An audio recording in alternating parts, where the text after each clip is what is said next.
Hello crafty friends, I'm Lien from Studio Kato and I'm so happy you're joining me again today for another video. So I'm very late to editing this video and posting it, but I made this card a while ago and I really like it, so I still wanted to upload the video. Now I'm going to show you a different way to do die cut inlay. And I'm starting out with a die cut panel. This is die cut from Clairefontaine DCP 250 GSM cardstock.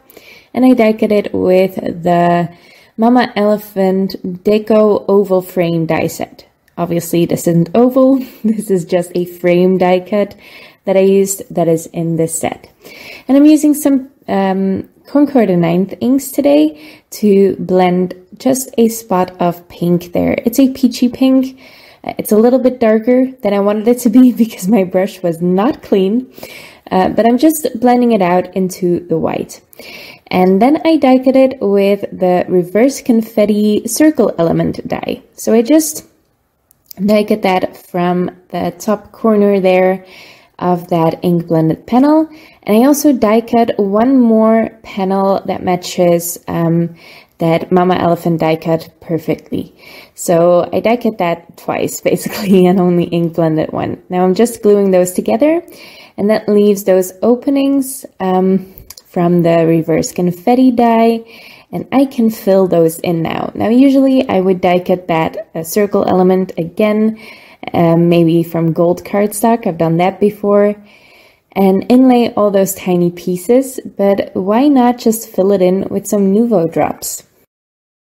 This was a lot quicker to do, and because these glitter drops are a little bit see-through but also dome up, it's a really cool effect. It's almost like resin, maybe.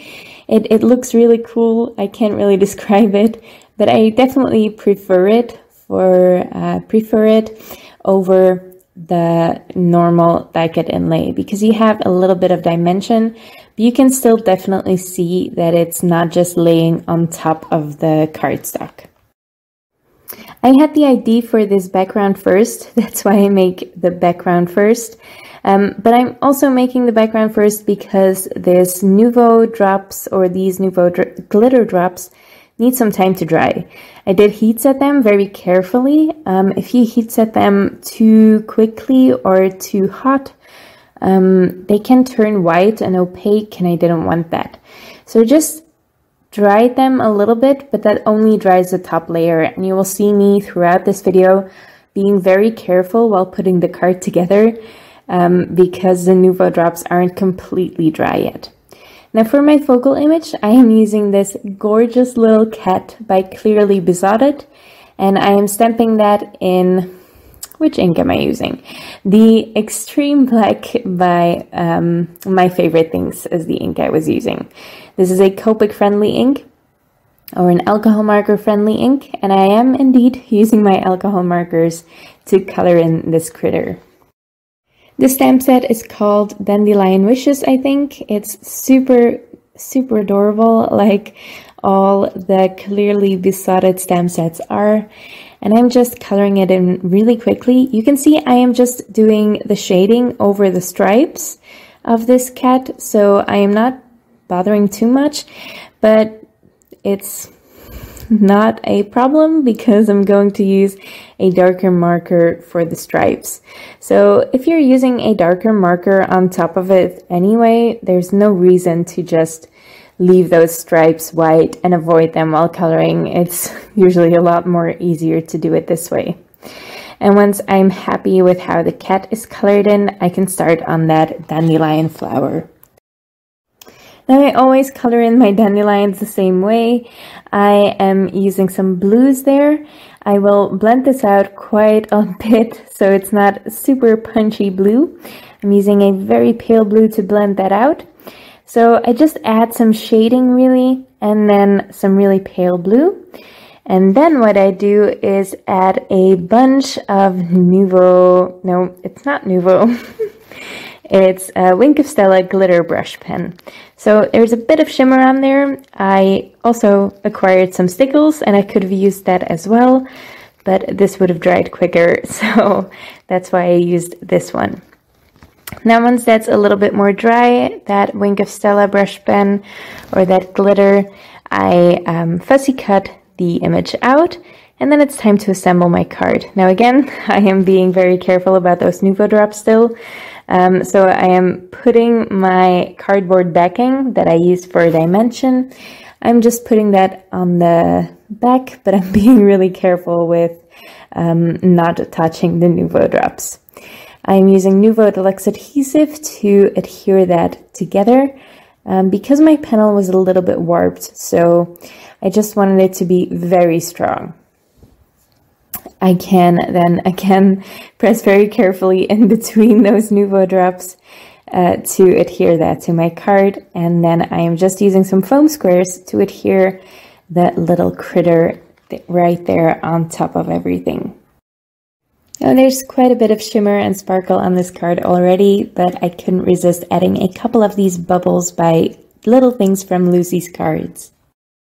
I think they just really fit that Dandelion image from Clearly Besotted. I don't know why, it's just a vibe I'm getting, and I'm adhering those with the Nuvo Deluxe Adhesive as well.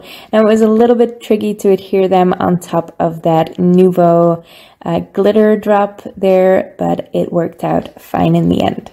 For a matching envelope, I am choosing some pink and cream colored pattern paper.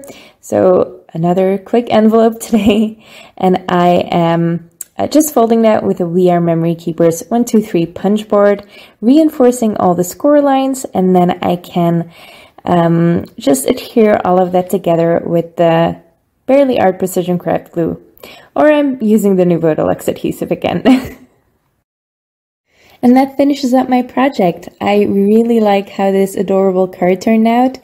I really like the Clearly Besotted images, and I definitely like this new die cut inlay technique that I discovered. It's probably not something I came up with. I probably saw it around somewhere else, but it's the first time I tried it, and I'm really happy with how it turned out. And of course, I hope you like it too. Now, it's been a while since I uploaded a video on this channel.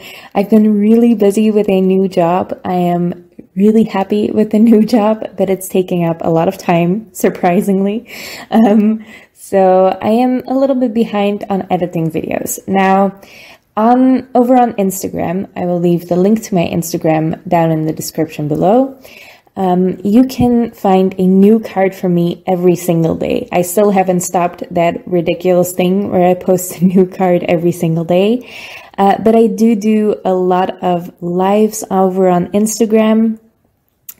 So if you are missing some videos on YouTube, you can always check my Instagram. I might have a live video of one of the cards that I posted there. I really appreciate you still watching my channel. If you can't wait for the next video, please check out my playlist. I will leave a die cut playlist right here linked, so you can check out those videos while you wait for the next one I upload. Thanks for watching, and I'll see you next time.